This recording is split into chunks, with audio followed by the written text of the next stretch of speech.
Hey there, everybody.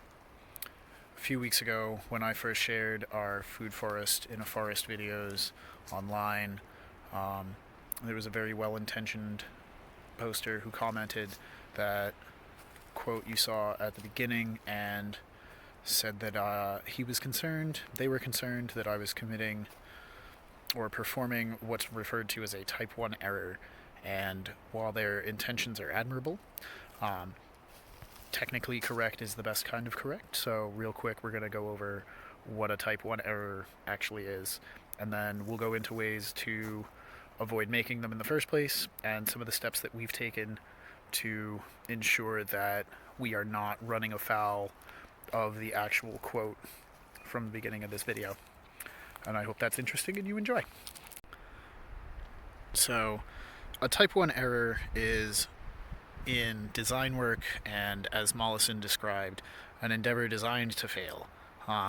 These types of mistakes are things like the way that our house is oriented, which is north to south. And in a cold climate, if this house was properly oriented to maximize solar gain and efficiencies rather than the orientation of the street, which is how they did it, that would be considered a type 1 error. It costs a little bit extra to heat it in the winter. It definitely limits the types of natural lighting we can achieve, and there are considerations in the summer from that large west-facing window right there. So these types of errors would be the actual type 1 errors. Digging out a retaining wall that's not properly braced, building swales in the wrong spots, installing trees in locations where they're never going to thrive and they're just doomed to die. Something that needs full sun being planted in the middle of a pine forest. Those sorts of things are type 1 errors. These types of errors have cascading effects, similar to the example of our house orientation, where we have to spend a little bit more to regulate the temperature in the extremes of summer and winter. But with some careful considerations, we may be able to make those costs less by adding to the house rather than tearing it down and rebuilding, which I would consider to be an even larger mistake to be performed, because there's already a functional house and a functional system present that we can make use of, and getting rid of that kind of resource would require a reworking of all of the yard and would necessarily damage hundreds of plants of ours. So that consideration is definitely something to think about when you're looking at properties, and if you're shopping around for new places or a new property to steward. But I'm personally a fan of the way that my online friend and co-permaculturist Milton says on their website, where it's false positives, things that don't need to be done. And I would say that the only sure way to create a type 1 error is to ignore the best information that you have available and do something that makes the logic of your circumstances moot. So that's our consideration as far as type 1 errors go. I'd encourage you all to follow the link that's under the video over to Milton's website, where he'll occasionally write thoughts, and I really enjoy their writing style, so I would love it if you gave them some love as well. But let's talk about why I feel good about doing the work that we're doing in the woods. Right? That's where my passion on this property lies, or at least the bulk of my passions. And For those of us in New England, Maine, Vermont, and New Hampshire, Massachusetts especially, although somewhat Connecticut, and then New York and New Jersey, as far as mid-coast states, also have several considerations like this. But the majority of our forests have been clear-cut and removed already. There are almost no stands of old-growth woods left.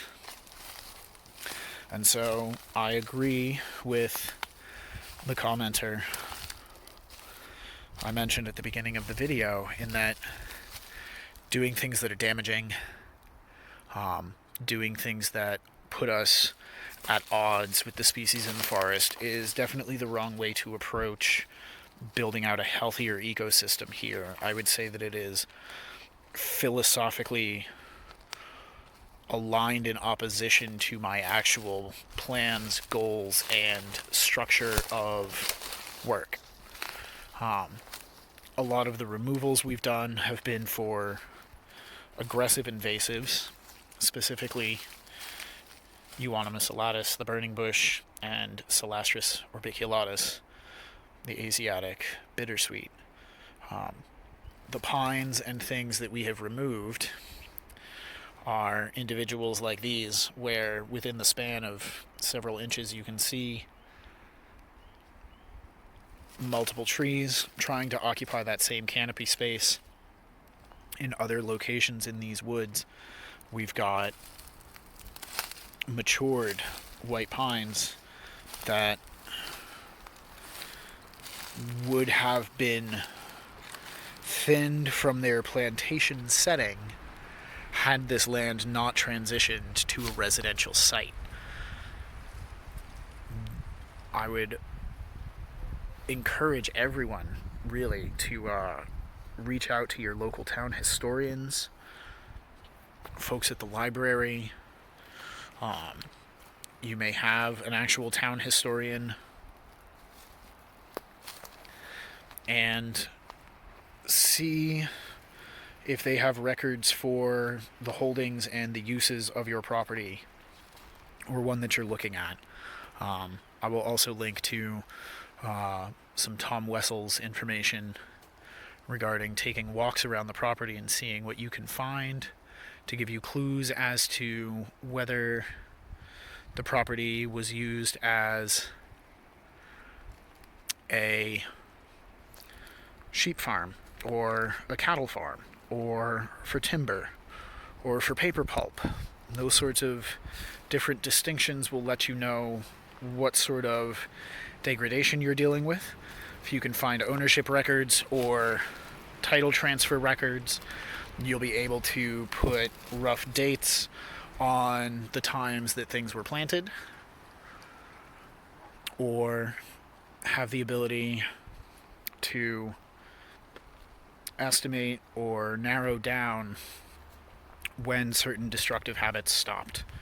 And if you are doing that due diligence, picking sites that are naturally degraded or are artificial monocultures, whether that is of a species or of a specific age bracket, because population dynamics are a thing, and having all individuals in a group being of the same age cohort is a fault line waiting to be triggered.